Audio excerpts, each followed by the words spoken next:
Mumtaz. Mas Ari?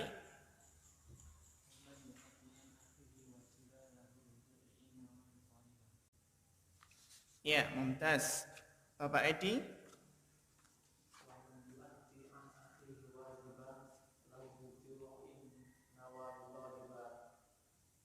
Iya, lahu ruju'in wa yutaliban. Masya Allah, mumtaz. Barakallahu fiik.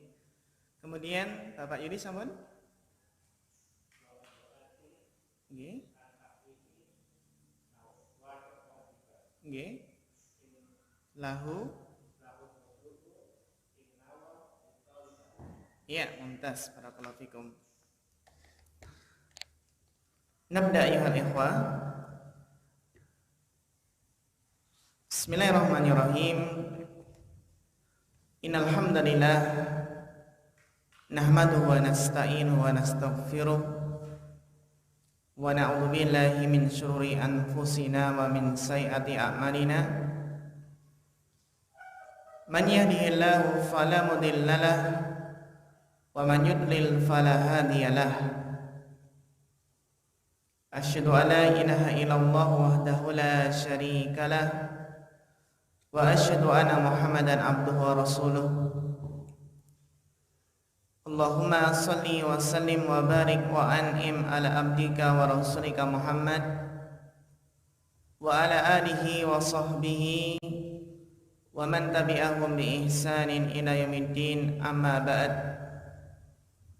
Para ikhwah dan akhwat yang semoga dirahmati Allah Subhanahu wa taala. Alhamdulillah, kita bersyukur kepada Allah yang telah memberikan nikmat yang melimpah, yang diantaranya adalah nikmat istiqomah, senantiasa menjaga semangat motivasi kita di dalam menuntut ilmu. Dan alhamdulillah, meskipun betapa banyaknya kesibukan kita sebagai seorang kepala keluarga atau sebagai seorang pekerja yang tentunya banyak kesibukan, namun Masya Allah masih bisa menyempatkan, meluangkan waktu untuk tafaqquh fiddin, untuk thalabul ilmi syar'i. Memang yang jadi masalah bukanlah seseorang itu enggak punya waktu. Yang jadi patokan, yang jadi inti masalah adalah sejauh mana seseorang itu memprioritaskan ilmu syar'i di atas yang lainnya. Agenda kita banyak, acara kita banyak ya ikhwah. Namun sebatas mana kita lebih mengedepankan ilmu syar'i, ya karena kita mengetahui betapa besarnya ya, keutamaan ilmu syar'i. Para ikhwan dan akhwat yang dirahmati Allah Subhanahu wa taala, pada pertemuan kemarin telah kita bahas bait yang ke-46, yaitu perkataan muallif rahimahullahu ta'ala, wa man yuaddi an akhihi wajiba lahur ruju'i inna wa yutalibah. Sebuah kaidah penting, yaitu tatkala kita merasakan ya ingin membantu saudara kita dengan menunaikan kewajibannya, maka ini ya ikhwah merupakan suatu amalan yang memiliki pahala yang besar ya. Kemarin telah kita jelaskan bahwasannya ya semuanya kewajiban yang kaitannya dengan finansial, yang berkaitan dengan apa? Dengan harta. Nah, para ikhwah dan akhwat yang dirahmati Allah Subhanahu wa taala, yang mana kaidah ini kemarin telah kita bahas maknanya bahwasanya semua orang yang menunaikan hutang orang lain, dan ketika membayarkan hutang tersebut berniat untuk minta ganti, maka dia berhak untuk mendapatkan ganti tersebut. Dan kemarin telah kita bahas bedanya antara dainun dengan qardun. Apa bedanya dainun dengan qardun, Mas Ketut?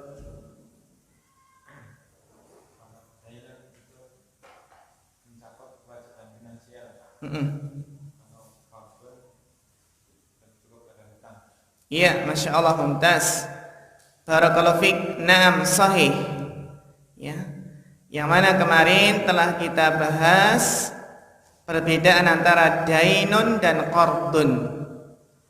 Yang dalam bahasa Arab, dalam istilah fikih, dain itu adalah semua kewajiban finansial yang belum dilaksanakan. Sehingga di antara bentuk dain ya qardun. Di antara bentuk dain adalah transaksi salam. Ketika pembeli telah membayarkan uang tunai ya dengan sejumlah uang, maka apa? Maka penjual memiliki dain. Harus memiliki dain yang harus ia tunaikan berupa pengadaan barang tersebut. Sedangkan qardun ya itu adalah hutang piutang. Bahkan dalam masalah memberi nafkah keluarga itu juga dinamakan apa? Dainun. Para ikhwah dan akhwat yang dirahmati Allah Subhanahu wa taala, dalam kaidah ini kemarin juga kita jelaskan dan kita bahas tentang apa? Dhamin dan kafil. Seorang yang menjamin ya, maka apa? Maka jika meniatkan untuk meminta ganti rugi, maka dia berhak mendapatkannya. Tapi kalau niatnya karena Allah, tidak minta ganti rugi, maka baginya pahala. Terus yang menjadi poin terakhir kemarin, ketika menunaikan kewajiban orang lain, kewajiban saudaranya, itu butuh niat tidak? Kalau kewajiban-kewajiban yang tidak membutuhkan niat, berarti ketika dia menunaikan kewajiban saudaranya, maka tidak butuh niat. Namun jika kewajiban yang butuh niat, seperti membayar zakat, membayar kafarah. Seseorang ketika membayar zakat, ketika membayar kafarah, itu kan apa? Butuh niat ya, agar sah dalam membayar zakat, dalam membayar kafarah. Maka ketika ada orang lain, dia membayarkan zakat saudaranya, membayarkan kafarah saudaranya tanpa seizinnya, maka ini enggak sah dan dia enggak bisa minta ganti. Karena apa? Karena ketika membayarkan zakat kafarah itu butuh niat.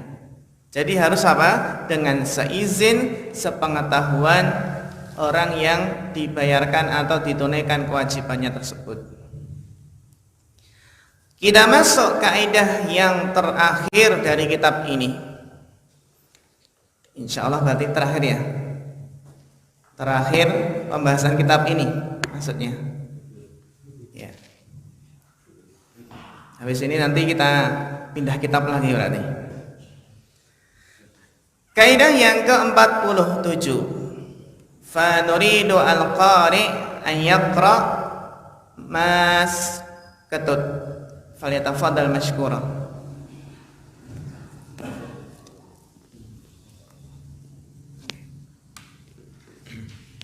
Bismillah. Qala al-muallif rahimahullah wal wazi'u tabi'i 'an al-'isyani kal wazi'i lisyar'i bila nukrani wal wazi'u 'an asy-syai'i wal mujibu li tarkihi wa ma'na hadha anna Allah harrama 'ala ibadihi al-mahrumati siyanatan lahum wa nasaba lahum ala tarkiha wazi'atin tabi'atan wa wazi'atin syar'iyatan falladhi tamilu ilaihi nufusu wa tashtahihi ja'ala lahu uqubatin munasibatan litilkal jinayati khiffatan wa thaqilan wa mahallan. Ya, syukran barakallahu fikum. Kaidah yang ke-47. Wal wazi'ut tab'i 'anil isyani kal wazi'i syar'i bila nukrani. Wal wazi'ut tab'i 'anil isyani kal wazi'i syar'i bila nukrani. Al-wazi' at-tab'i. Al-wazi' at-tab'i. Ma mana al-wazi' ya ikhwah? Al-wazi'. Al-wazi' itu maknanya adalah faktor pendorong. Atau juga dinamakan faktor pencegah. Lebih tepatnya mungkin faktor pencegah. Al-wazi' tab'i, faktor pencegah yang bersifat tabi'i, yang bersifat naluri, yang bersifat tabiat manusia. Anil isyani, faktor pencegah yang berupa naluri yang mencegah dari maksiat. Jadi faktor pencegah untuk melakukan kemaksiatan itu bisa berupa apa? Faktor yang bersifat naluri, bersifat tabi'i. Secara tabiat manusia, manusia menjauhi maksiat tersebut. Jadi secara jiwa hawa nafsu manusia itu enggak suka dengan maksiat tersebut. Ini namanya al-wazi' at-tab'i. Ya. Jadi apa? Al-wazi' at-tab'i itu adalah ma khalaqallahu fi jibillatil insan minan nufrah an ba'dil af'al. Jadi al-wazi' at-tab'i itu adalah sesuatu tabiat yang telah Allah ciptakan pada diri manusia yang menghalanginya melakukan sesuatu. Ini namanya adalah apa? Al-wazi' at-tab'i, faktor pencegah berbuat maksiat yang berupa tabiat. Faktor tabiat yang mencegah seseorang berbuat maksiat. Paham ya? Kal wazi'i syar'i bila nukrani. Nah, faktor pencegah yang sifatnya naluri ini adalah semacam faktor pencegah kemaksiatan yang berasal dari syariat. Bila nukrani, tanpa diingkari. Berarti di situ ada al-wazi' asy-syar'i. Apa itu al-wazi' syar'i? Al-wazi' asy-syar'i itu adalah faktor pencegah yang berasal dari syariat.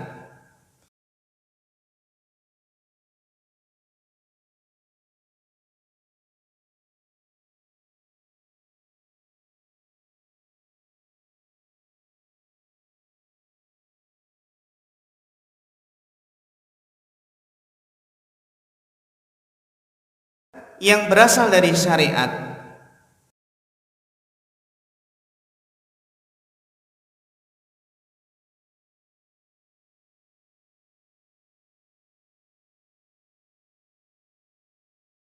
Yang berasal dari syariat.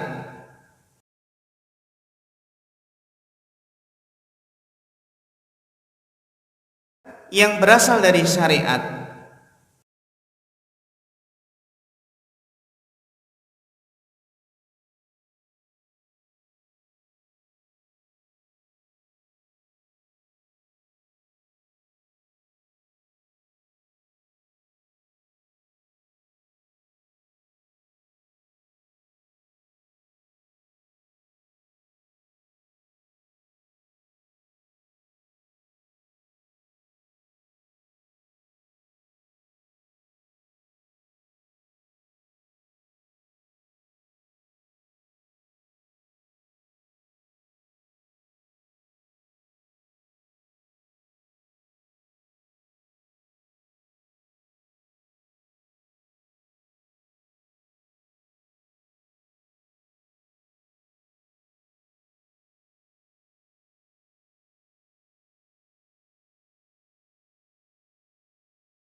nufusu falam yarattib 'alaiha hatta ittiba'an biwazi'i tabi'in wa nafarathu anha wa dhalika ka'aklin najasati wa sumumi wa syurbiha fa innahu lam yatarattib 'alaiha uqubatan ittiba'an binafaratin nufusi anha bal yu'zaru 'alaiha fasailul ma'asi allati lam yatarattib 'alaiha uqubatan.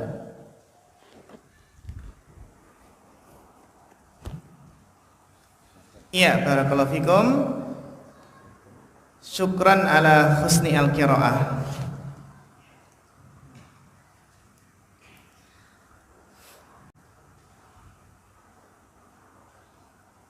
Jadi ayuhal ikhwah, ya, Allah Subhanahu wa taala telah memberikan ya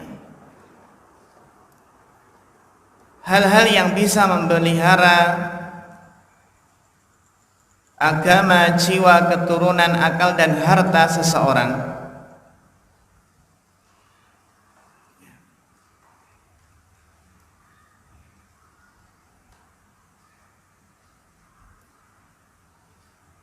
Maka di sini ya kita lihat dalam hal ini dikenal dengan daruratu al-khamsah. Siapa yang bisa menyebutkan ad-daruriyat al-khamsah? Coba Mas Ketut, apa namanya? Potretnya dihidupin.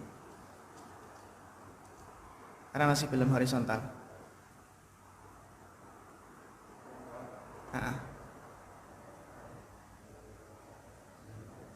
Bisa?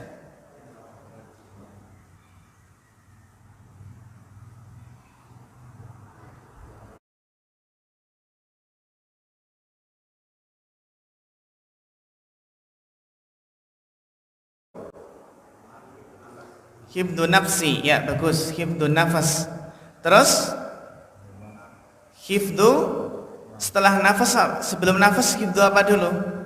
Hifdzuddin, terus hifdzun nasl, keturunan. Terus apa lagi? Hifdzu aql. Terus hifdzul mal. Ini namakan ad-daruriyah al-khams, ya, 5 perkara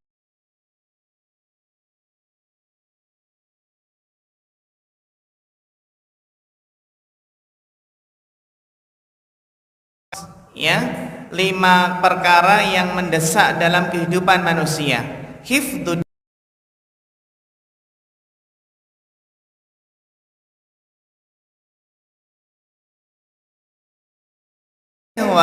ya, darurat al-khamsu ini, setiap orang yang melanggar salah satunya ini akan mendapatkan hukuman yang telah ditetapkan oleh syariat, yang dinamakan dengan apa? Hukuman had.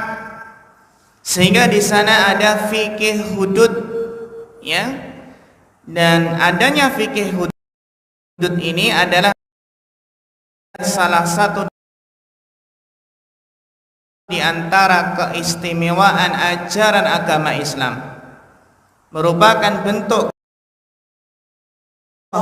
ya kemurahan Allah, sebagaimana Syekhul Islam pernah menjelaskan hudud, hukuman hadnya itu merupakan rahmat untuk makhluk dan merupakan kebaikan untuk mereka, sehingga sudah sepatutnya orang yang menghukum manusia karena dosa-dosa mereka, sepantasnya apa? Penegakan hukum had ini bertujuan untuk apa? Untuk melakukan kebaikan dan rahmat kepada mereka. Sebagaimana orang tua yang mendidik anaknya atau dokter yang mengobati pasiennya. Dokter yang mengobati apa? Pasiennya.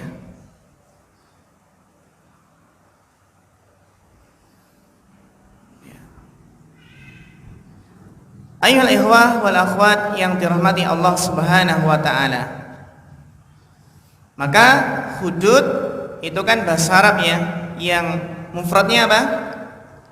Mufradnya had ya.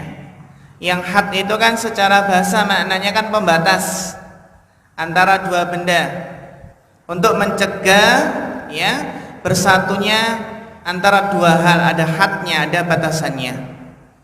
Sehingga al-had itu juga bisa bermakna al-man'u, sesuatu yang mencegah ya. Sedangkan menurut syar'i, hudud itu adalah hukuman-hukuman kejahatan yang telah ditetapkan oleh syariat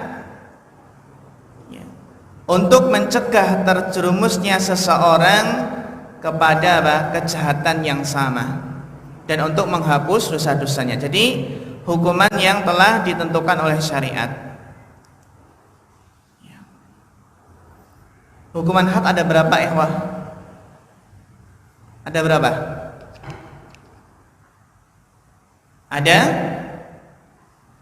Ada 7, ya kan? Ada 7 hal. Apa saja yang pertama? Had yang pertama ya, ada had apa? Had zina. Ya, hukuman zina itu ditegakkan adalah dalam rangka menjaga keturunan dan nasab.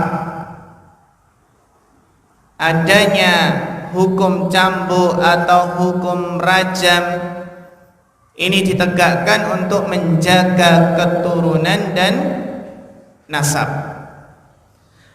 Had qadhf itu apa? Menuduh seseorang berzina tanpa bukti, atau menuduh seseorang selingkuh umpamanya kalau sudah keluarga. Maka ini apa? Adanya had untuk yang menuduh zina ini dalam rangka apa? Menjaga kehormatan dan harga diri. Adanya had khamr. Apa hukuman orang minum khamr? Cambukannya. Meskipun ada khilaf para ulama, ada yang ulama yang mengatakan ya, khamr itu bukan had tapi takzir. Makanya ada sahabat dulu ada yang mencambuk dengan 40 cambukan. Ada zaman Umar berapa? 80 kali cambukan ya. Yang intinya adanya hukuman yang meminum minuman keras ini untuk menjaga akal. Kalau dilihat dari akibatnya minuman keras, nggak cuma menjaga akal ya, karena minuman keras nanti bisa apa? Membunuh, bisa berzina. Ya, naudzubillah. Adanya had as-sariqah. Ini untuk menjaga apa ya? Menjaga mal, menjaga harta. Adanya had al-khirabah, yaitu hukuman perampok. Perampok itu hukumannya apa? Wah, disalib ya, dipotong ya, dibunuh ya. Untuk menjaga apa? Menjaga jiwa, harta, dan apa? Kehormatan. Kenapa? Karena perampok itu biasanya ya kadang membunuh yang dirampok, kadang apa? Memperkosa, bahkan ya kadang apa? Mengambil harta.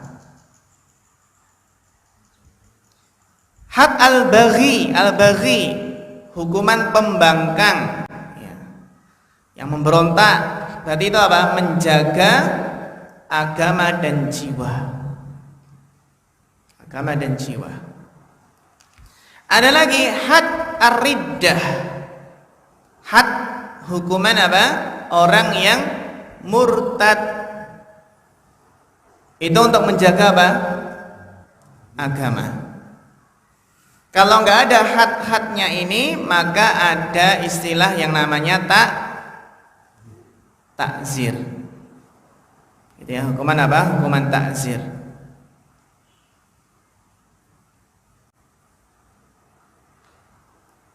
Iya, barakallahu fikum.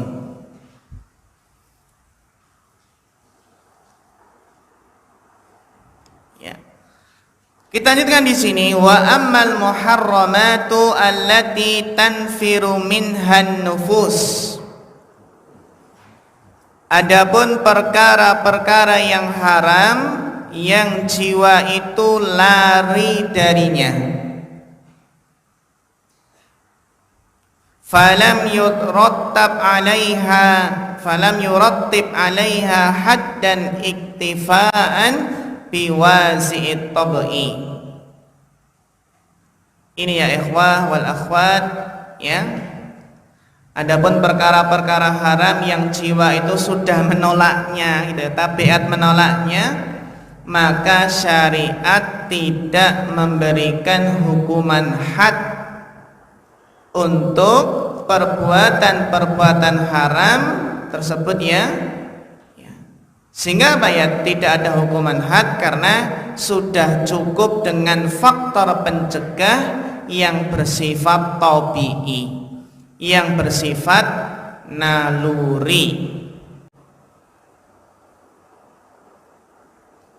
Wa nufratihi anha, ya sudah lari darinya, ya, dari perkara yang haram tersebut.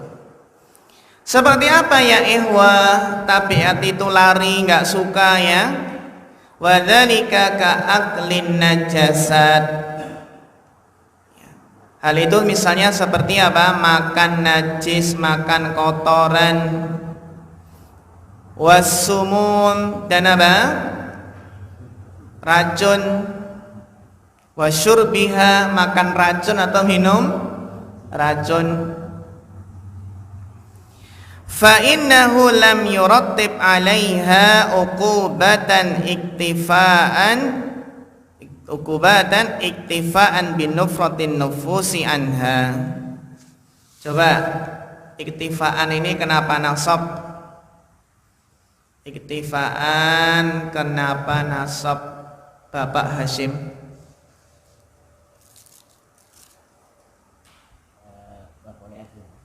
Maf'ul li ajlih. Masya Allah, mumtaz, barakallahu fiik. Syukran Bapak Hashim. Maka syariat tidak memberikan hukuman had ya, karena apa? Cukup dengan ya, secara naluri jiwa manusia itu lari darinya.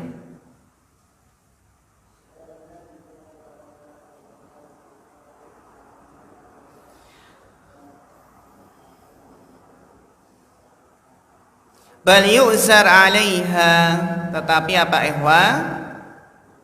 Hukumannya di sini adalah hukuman apa? Ta'zir. Hukuman apa? Ta'zir.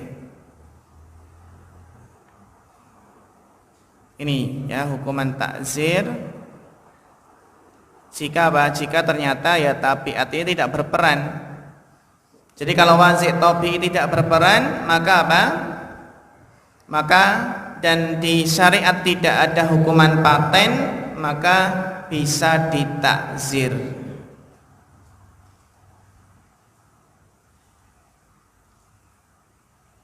Misalnya kan judi, atau ya judi kan nggak ada hadnya ya, bisa ditakzir. Takzir itu ya bisa dipenjara, didenda, hukuman yang memberikan efek jera di sini. Bal yu'zar 'alaiha, ditakzir ya, kasairil ma'asi allati lam yurattab 'alaiha uqubah. Seperti apa? Seluruh maksiat-maksiat yang tidak ditentukan hukuman had tertentu di situ.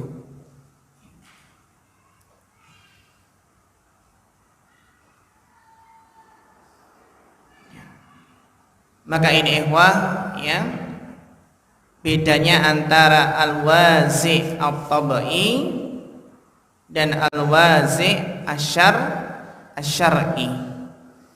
Yang mana al-wazi' asyar'i ini seperti hukuman hudud, ini semua adalah untuk kemaslahatan hamba. Apa ikhwah di antara hikmah ditegakkannya hudud? Para ulama menjelaskan yang pertama, hikmah ya hudud itu adalah siksaan bagi orang yang berbuat jahat. Jadi sebagai apa? Sebagai siksa dan membuat efek jerah. Sebagai siksa dan membuat efek jerah. Kira-kira kalau ada orang yang mencuri terus sudah terpenuhi syarat untuk dipotong tangannya, kemudian dipotong tangannya, kira-kira masih pengen mencuri lagi nggak? Hah? Secara tabii enggak kan? Ya. Tangannya udah dipotong, masa pengen mencuri lagi? Ini namanya membuat efek jerah. Ya. Jadi apabila merasakan sakitnya hukuman ini ya, maka akan membuat efek jerah. Ternyata enggak enak punya satu tangan. Makanya wasariqu wasariqatu faqta'u aydiyahuma jazaan sebagai apa? Balasan bima kasabu atau bima kasaba, sebagai balasan atas perbuatannya. Nakalan minallah. Apa nakalan? Siksa dari Allah. Balasan dan siksa dari Allah. Potongan tangan ini ya. Wallahu azizun hakim. Allah maha perkasa lagi maha bijaksana. Jadi Allah yang menutup ya, suatu ayat itu kan cocok ya dengan apa? Dengan yang sedang apa? Konteks kalimatnya itu cocok.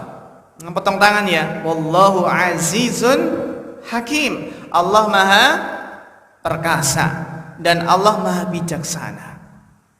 Allah maha bijaksana. Sebenarnya kalau kita renungi Asmaul Husna yang ada di akhir-akhir ayat itu, Masya Allah, itu luar biasa kandungannya ya. Wallahu ghafurur rahim, atau ya, dan apa namanya, ada yang salah ketika baca, imam itu tahu wallahu ghafurur rahim, makanya kan ini seharusnya kan wallahu azizun hakim ya. Ada yang baca imamnya salah, wallahu ghafurur rahim. Loh, kayak ada yang aneh gitu, habis dipotong tangannya gitu ya. Wallahu azizun hakim. Ini yang pertama. Sebagai apa ikhwah?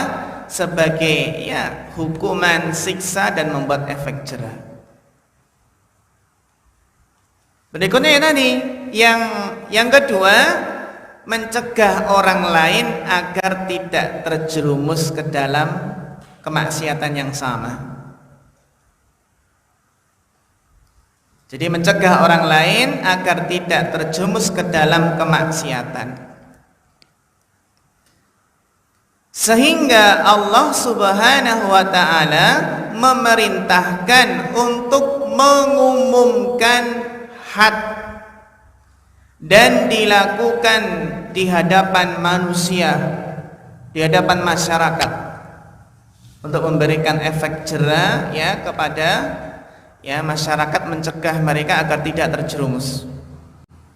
Sebagaimana firman Allah, wal yashhad adabahuma ta'ifatum minal mu'minin, dan hendaklah pelaksanaan hukuman mereka itu disaksikan sekumpulan orang-orang yang beriman. Jadi kalau ada hukuman had, kita buru-buru apa? Hadir itu ya? Iya. Takut apa ya. Dulu Ustadz Arifin pernah cerita, di Madinah dulu kok ada kisos ya, ada kisos ya, diumumkan siapa yang mau hadir, diumumkan. Terus beliau diajak temannya, yuk kita lihat, maksudnya ada kisos itu ya. Sudah dinasihati, jangan lihat. Karena apa? Karena besok ujian gitu ya. Besok ujian benar. Ternyata benar, dari nasihati apa, jangan lihat gitu kan hukuman kisos tersebut. Akhirnya lihat, nekat lihat. Terus akhirnya setelah melihat itu nggak bisa tidur. Benar, nggak bisa tidur. Akhirnya nggak tahu bisa ngerjakan ulangan nggak itu. Terganggu pikirannya itu. Lagi gimana tidak ada lihat pedang besar panjang itu terus ditebas gini kepalanya gelinding terus darahnya apa muncrat gitu ya. Kalau di sini di Sukoharjo ada hukuman had, antum pada hadir nggak ini? Hadir ya, penasaran kan ya?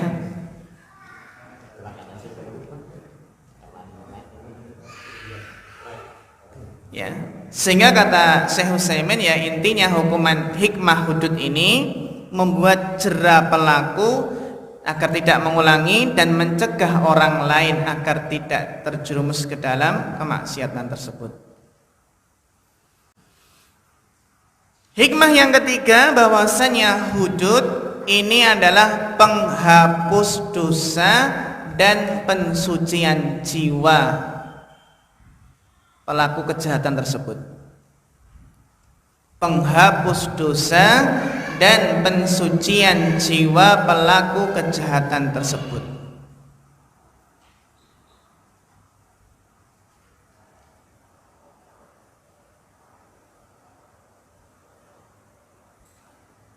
Ya sebagaimana dahulu ya ikhwah, ini dalilnya adalah kok hukuman had itu bisa penghapus dosa ya, dan juga pensucian jiwa pelakunya. Ini sebagaimana hadis Usamah ya, hadis siapa? Ubadah bin Samit. Ubadah bin Samit, yang mana ketika suatu hari di sekeliling Rasulullah SAW ada sekelompok sahabat yang berjanji untuk setia, berjanji tidak berbuat syirik, berjanji tidak mencuri, tidak berzina, berjanji tidak membunuh anak-anak karena takut miskin ya, berjanji tidak berdusta. Maka Rasulullah SAW ketika mendengar perjanjian tadi, maka Rasulullah bersabda, "Faman wafa minkum fa ajruhu 'ala Allah." Barang siapa yang menepati janjinya, maka akan mendapatkan pahala dari Allah.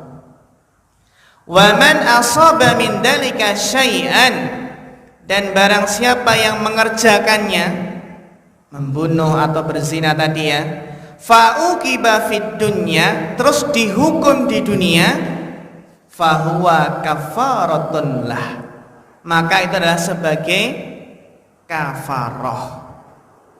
Sebagai apa? Kafarah. Dan terus apakah seseorang itu kalau berzina terus apa? Ngaku gitu, ngaku pengen dirajam atau pengen dicambuk atau ditutupi dosa zinanya, cukup istighfar saja antara dia dengan Allah. Gimana ikhwah? Ngaku atau gimana ini? Seperti wanita Ghamidiyah, Ma'is ya. Itu kan tidak tahan dengan hararatul ma'asi, tidak tahan dengan panasnya maksiat, sehingga pengen disucikan, pengen segera disucikan. Sehingga ketika datang kepada Rasulullah SAW pengen disucikan, Rasulullah menyuruh sahabat untuk diperiksa. Jangan-jangan apa? Gila ini, jangan-jangan apa? Ada gangguan di pikirannya. Masa minta apa? Minta dirajam itu kan. Nah, diperiksa ternyata masih waras itu ya, masih akalnya sehat. Ketika mengaku, apakah langsung Rasulullah SAW tegakkan hukuman had, rajam? Enggak, ternyata dia hamil. Sehingga Rasulullah mengatakan ya, sampai engkau melahirkan. Akhirnya balik, menunggu berapa bulan tuh ya, lama ya, melahirkan kan paling enggak 9 bulanan ya. Ketika menunggu sudah melahirkan, balik lagi minta disucikan. Fatahhirni, ini kuntu khubla minaz zina fatahhirni. Jadi hamilnya karena apa? Zina. Fatahhirni, sucikan aku. Sama Rasulullah apa? Dilihat ternyata anaknya masih kecil ya. Disuruh balik sampai disapi. Berapa tahun? 2 tahun. Ternyata selama mengandung, selama menyusui, ternyata masih merasakan hararatul ma'asi. Gak enak panasnya ya maksiat, masih merasa ya kotor gitu. Akhirnya ketika sudah disapi, bawa anaknya terus digendong sama sahabat yang lain, kemudian apa? Ditegakkanlah hukuman rajam. Hukuman apa? Hukuman rajam. Ya, Khalid bin Walid diantara yang apa? Melempar dengan batu sampai darahnya muncrat. Dan Nabi melarang, jangan kamu cela dia. Karena apa? Laqad tabat taubatan la wusi'at. Ya, sungguh telah bertobat dengan sebuah taubat nih, kalau dibagikan ke penduduk Madinah niscaya sudah mencukupi.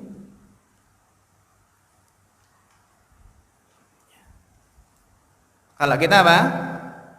Ya berarti kalau dalam kondisi seperti ini apa? Apakah mengaku atau tidak? Ya, enggak ya, cukup apa? Istighfar itu ya. Tapi yang taubatan nasuha. Ya, taubatan nasuha. Memang pelaksanaan hukum rajam di masa zaman Nabi itu ya rata-rata pengakuan. Belum ada yang maksudnya 4 orang saksi itu ya. Diketahui sama 4 orang saksi belum ada di zaman Nabi Shallallahu Alaihi Wasallam.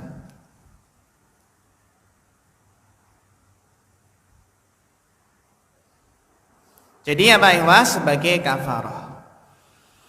Demikian juga hikmah berikutnya adalah menciptakan suasana aman di masyarakat. Stabilitas apa? Keamanan. Makanya fi'lan ya ikhwah, benar ya, negara yang paling aman di dunia ini adalah yang menegakkan syariat Islam. Yang sedikit kasus pembunuhannya, sedikit kasus ya pencuriannya, perampokannya, dan sedikit kasus pemerkosaannya. Ini jadi apa? Di antara bentuk yang mengobati penyakit yang ada di masyarakat. Dhaharul fasadu fil barri wal bahri bima kasabat aydin nas liyudhiqahum ba'dal ladzi 'amilu la'allahum yarji'un. Syarat penerapan hudud, apa ya ikhwah syaratnya? Hunaka arba'atu syurutin. Yang pertama adalah apa? Al-fa'il itu adalah mukallafun balighun aqilun. Jadi pelakunya apa? Mukallaf. Mukallaf itu berarti apa? Balik dan akil. Sudah balik dan berakal. Berarti anak kecil itu tidak dihukum had itu tadi ya. Orang gila juga tidak. Yang kedua, ghairu mukrah, tidak dipaksa. Yang ketiga apa? Al ilmu bihi, atau apa, pelaku kejahatan itu yang mengetahui kalau itu dilarang itu. Jadi apa? Bukan karena kebodohan, tapi tahu bahasa itu terlarang. Yang keempat adalah bahwasanya kejahatan tersebut terbukti melakukan tanpa adanya syubhat. Terbukti itu ya bisa pengakuan atau persaksian orang lain atau bukti-bukti yang lain.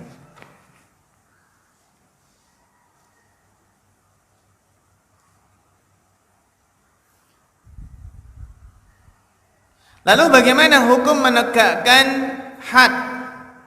Ya, secara asal bahwasanya diwajibkan waliul amr, diwajibkan penguasa untuk menegakkan had, ya. Itu ijma' Al-Qur'an, As-Sunnah, ijma' para ulama. Hukumnya apa? Wajib. wasariq wasariqatu faqta'u aydiyahuma. Al-aslu fil amri lil wujub. Juga hadis Ubadah bin Samit, aqimu hududallah fil qaribi wal ba'id, tegakkanlah hukuman-hukuman Allah kepada kerabat dekat atau yang jauh, ya. Jadi tidak ada apa? Tidak ada syafaat di sini. Tidak ada rekomendasi. Untuk apa? Bebas dari hukuman.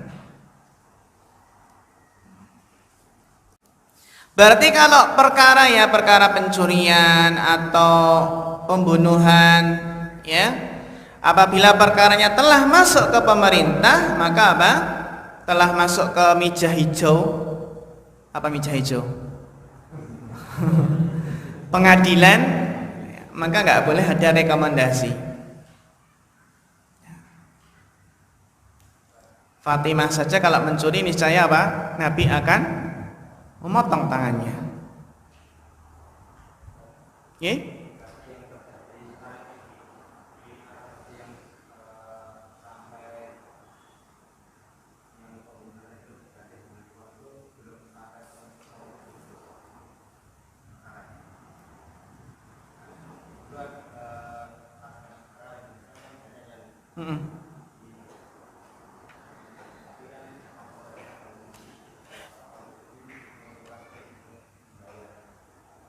Denda, ya, kafarah. Itu kembali ke hak kerabat keluarga yang dibunuh. Kalau keluarga yang dibunuh menghendaki kisos, ya kisos, wajib dikisos. Tapi kalau apa? Kalau memaafkan, maka cukup membayar apa? Membayar diyat. Membayar diyat. Ini berkaitan dengan apa, ikhwah? Dengan membunuh dengan sengaja. Karena ya ikhwah, ingat, ini dalam membunuh, bagus sekali pertanyaan Pak Sringi. Ketika seseorang membunuh orang lain dengan sengaja, maka ini ada 3 hak yang dilanggar. Yang pertama adalah hak siapa? Hak Allah. Yang kedua adalah hak korban yang dibunuh. Yang ketiga adalah hak wali, hak keluarga korban. Hak Allah, hak korban, dan hak apa? Hak keluarga korban. Sebagaimana Imam Ibnu Qayyim menjelaskan, at-tahqiq annal qatla tata'allaq bi salasati huquqin. Ya, membunuh dengan sengaja itu apa? Berkaitan dengan 3 hak. Haqqullah wa haqqul maqtul wa haqqul wali lil wali. Hak Allah, hak apa? Hak yang korban terbunuh, dan hak lil wali. Haqqun lillah wa haqqun lil maqtul wa haqqun lil wali. Yang pertama hak Allah, ya, membunuh seorang muslim yang terpelihara darahnya, ya, itu kan termasuk dosa besar, berarti dia melanggar hak Allah. Maka hukumannya apa? Wa man yaqtul mu'minan muta'ammidan fajazaa'u jahannama khalidan fiha. Barang siapa membunuh seorang mukmin dengan sengaja, maka balasannya adalah jahannam. Ia kekal di dalamnya, Allah murka kepadanya. Ini jadi apa? Berkaitan dengan hak Allah. Nah, hak Allah ini apa? Bisa gugur nggak? Hubungannya dengan hak Allah ini bisa gugur nggak? Bisa gugur dengan syarat pelaku pembunuh tadi taubatan nasuha, memohon ampun kepada Allah. Jadi apa? Harus taubat. Ini berkaitan dengan hak Allah. Tapi kalau berkaitan dengan hak korban, maka apa, ikhwah? Ini nggak bisa digugurkan begitu saja. Karena korban telah meninggal itu. Berarti apa? Sehingga kan nggak ada jaminan dia dimaafkan, ya. Wong korbannya sudah meninggal. maka korban akan meminta haknya pada hari kiamat kepada pembunuh. Sebagaimana hadis Abdullah bin Mas'ud, awwalu ma yuqda bainan nas yaumal qiyamah fid dima. Yang pertama kali nanti diadili manusia di hari kiamat adalah berkaitan dengan apa? Darah, masalah darah. Itu hadis sahih riwayat Bukhari Muslim. Jadi berkaitan dengan apa? Darah. Jadi nanti dalam sebuah hadis ya, yaji'u al-qatil wal maqtul, datang ini yang membunuh dan yang dibunuh datang. Yaumal qiyamah, pada hari kiamat. Dalam hadis Ibnu Majah, hadis ini sahih ya. Syekh Al-Albani itu menjelaskan hadis ini sahih. Jadi apa? Yaji'ul qatil wal maqtul yaumal qiyamah muta'alliqun bi ra'si sahibihi. Gimana itu? Muta'alliqun bi ra'si sahibihi. Jadi orang yang membunuh dan korban yang dibunuh akan didatangkan di hari kiamat dengan menenteng kepala temannya tadi. Kepala temannya pembunuh tadi. Dalam riwayat lain apa? Dia korban yang dibunuh tadi ya, membawa orang yang membunuh ya, sementara apa ikhwah? Taskhabu audaju damman. Dibawa dalam keadaan apa? Urat lehernya bercucuran darah. Yang membunuh di dunia tadi loh ya. Yang pembunuh tadi apa? Urat lehernya bercucuran darah. Yaqulu rabbi sal hada lima qatalani. Akhirnya apa? Dia mengatakan, ya Allah, ya, tanya orang ini kenapa dia membunuh saya. Hadis sahih riwayat Ibnu Majah. Jadi mengingat masih ada hak ya, hak korban yang tidak mungkin ditunaikan kecuali kapan nanti? Hari kiamat. Maka sebagian ulama berpendapat ya, tidak ada tobat bagi pembunuh. Karena nanti apa? Kan ini ya, susahnya kan gini, kalau menyakiti orang lain atau mukuli atau gimana kan bisa minta maaf. Nah yang mau diminta maaf itu sudah apa? Sudah nggak ada gitu. Jadi ya gitu ya. Nggih?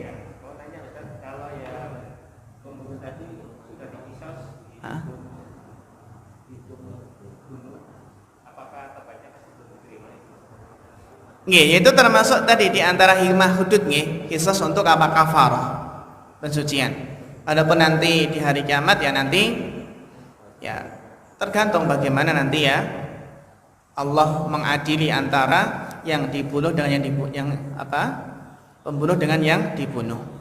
Makanya mayoritas ulama mengatakan bahwa pembunuh memiliki hak apa? Hak tobat enggak?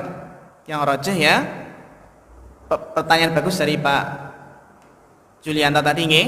Mayoritas ulama itu berpendapat ya pembunuh memiliki hak untuk bertobat. Ya. Sebagaimana keumuman firman Allah, wa ini laghaffarun liman taba wa amana wa amila sholihan summa tada. Ya. Terus bagaimana hak korban di akhirat? Apakah pahala pembunuh diambil di akhirat lalu diberikan kemana? Ke korban, ataukah Allah yang menanggungnya? Ini ketika pembunuh tadi di dunia sudah tobat ya, sudah tobat.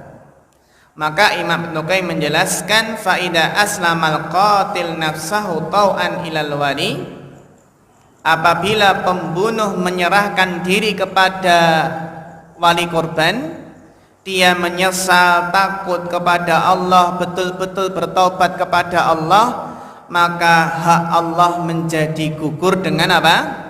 Taubat. Dan hak wali gugur dengan apa? Menyerahkan diri, berdamai, memaafkan. Tinggal hak korban, hak maktul tadi yang dibunuh, Allah akan memberi ganti haknya pada hari kiamat. Allah akan beri ganti haknya pada hari kiamat dari hambanya yang bertobat, dan Allah akan memperbaiki hubungan keduanya.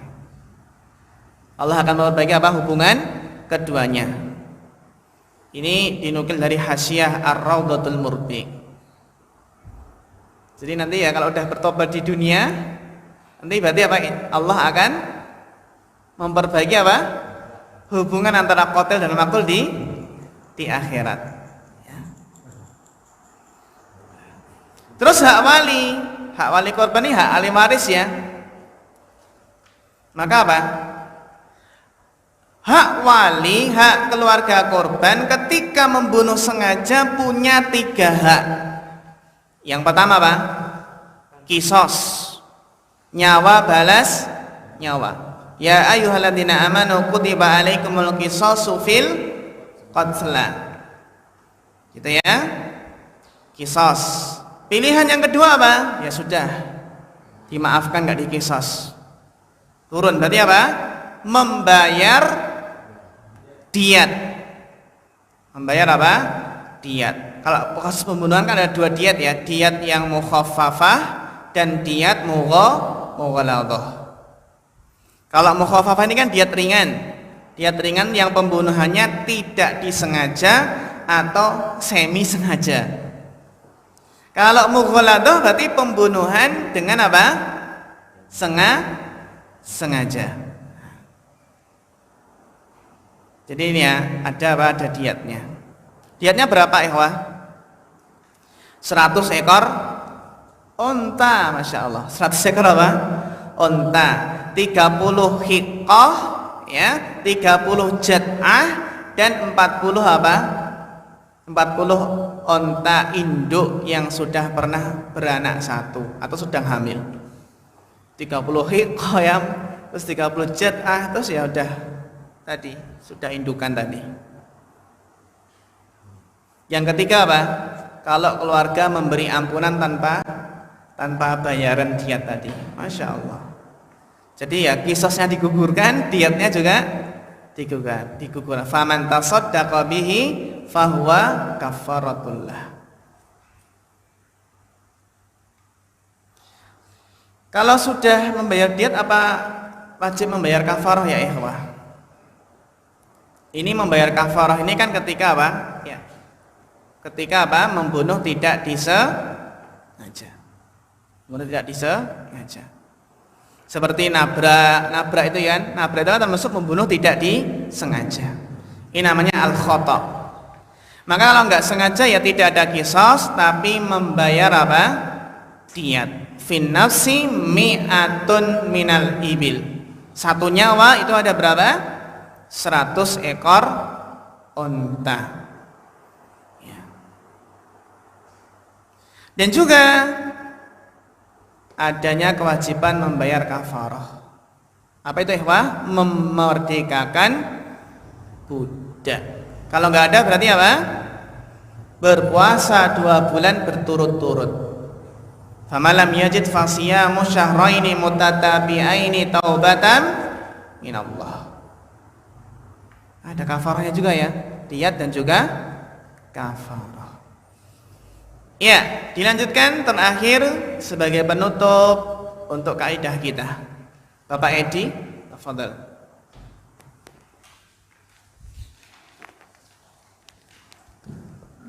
Bismillah. Alhamdulillahi ala tamami fil badai wal khitami wal dawami. Tsumma salatu ma'as salamin syai'in ala nabiyyi wa sahbihi wa tabi'in. Alhamdulillahi fi mubdai umuri wa khitamiha wastidaru ma tudzalikal hamd min asbabi ziyadati fadlillahi wa karamihi. Walhamdulillahi ala umuri yujibu bi barakat yujibu barakataha wa zakaaha wa nimaaha wa hifdhaha minal akhlaqi wa yujibu kamalal intifa'i biha. Ya, barakallahu fikum. Walhamdulillahi ala tamami fil bad'i wal khitami wad dawami. Segala puji hanya milik Allah di awal, di akhir, dan seterusnya, karena selesainya mandumah ini alat tamam. Walhamdulillahi alat tamam fil bad'i wal khitami wad dawam. Segala puji bagi Allah, ya, alat tamam dengan selesainya mandumah ini, fil bad'i wal khitami wad dawam, yang mana segala puji bagi Allah itu di awal, di akhir, dan seterusnya. Summa shalah, ya, kemudian summa salatu ma' salamin sya'i'i ala nabi wa sahbihi wat tabi'i. Kemudian salawat dan salam yang tersebar untuk sang Nabi SAW, para sahabat dan para pengikutnya. Hamdulillahi fi mabda'il umur wa khitamiha. Pujian bagi Allah di awal dan di akhir. Wastidamatu dalikal hamdi. Dan apa? Pujian Allah di awal, di akhir, serta pujian yang terus menerus. Min asbabiz ziyadati li fadlillahi wa karamihi. Adalah apa? Di antara sebab bertambahnya karunia dan bertambahnya kemurahan Allah. Wa hamdulillahi alal umuri yujibu barakataha wa zakaaha wa nama'aha. Dan pujian kepada Allah untuk berbagai perkara itu menyebabkan keberkahan perkara tersebut, berkembangnya, tumbuhnya perkara tersebut. Wa hifdhaha minal afat, dan juga apa? Menjaganya dari berbagai macam kerusakan. Wa yujibu kamalal intifa'i biha, dan juga menyebabkan sempurna di dalam mengambil manfaat. Wa ana as'alullaha bimannihi wa karamihi alladhi tatalasha wa tatmakhilu fi janbihi dhunub. Aku memohon kepada Allah dengan anugerah dan kemurahannya yang lenyap dan sirnalah semua dosa jika dibandingkan dengan anugerah dan kemurahan Allah. An yaj'ala fi hadhihi risalati jami'a ma asyarna ilaihi min hadhihi al-fawaid. Aku meminta kepada Allah, semoga Allah berikan dengan risalah ini semua yang kami isyaratkan, kami katakan mengenai faedah-faedah pujian Allah, yaitu berupa barokah, berkembang, tumbuh, terjaga dari kerusakan tadi, ya. Wallahul muwafiq lis-shawab, dan Allah lah yang memberikan taufik agar apa? Berpendapat dengan pendapat yang benar. Kebenaran. Intaha, ya, mantumah qawaid fikih, ya, telah selesai, ya, tamat biqalamil faqir ila rabbih, telah selesai dengan pena seorang yang membutuhkan karunia Rabbnya. Abdurrahman bin Nasir As-Sa'di, ghafarallahu lahu jami'ad dzunub. Wa sallallahu ala Muhammadin wa ala alihi wa sahbihi wa sallama tasliman katsira. Alhamdulillah, ya ikhwah, ya, kita selesai di semester ini mantumah qawaid fikih ini. Ya, kemudian besok hari apa? Hari Senin, insyaallah kita akan apa?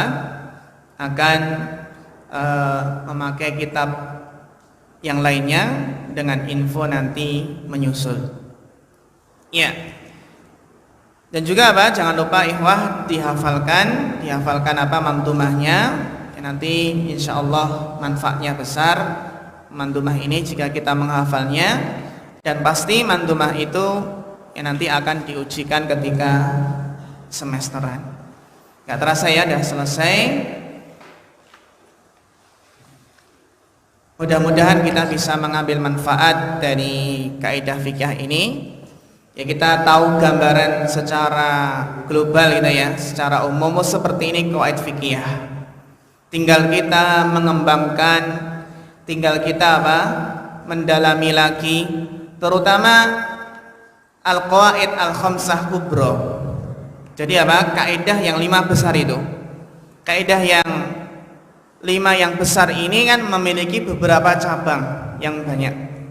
Ini Masya Allah, ketika kita menguasai kaidah-kaidah fikih ini, insya Allah membantu kita, sangat membantu sekali di dalam yang menyelesaikan permasalahan-permasalahan fikih yang ada di kehidupan kita sehari-hari.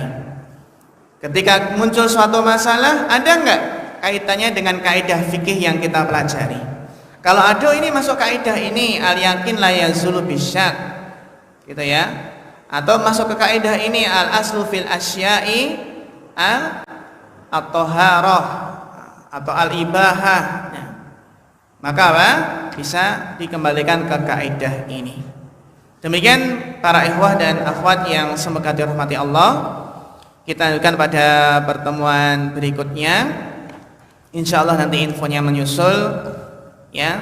Semoga bermanfaat, dan jika ada kekurangan selama kita membahas bersama kitab ini, ya kita memohon ampun kepada Allah Subhanahu wa ta'ala.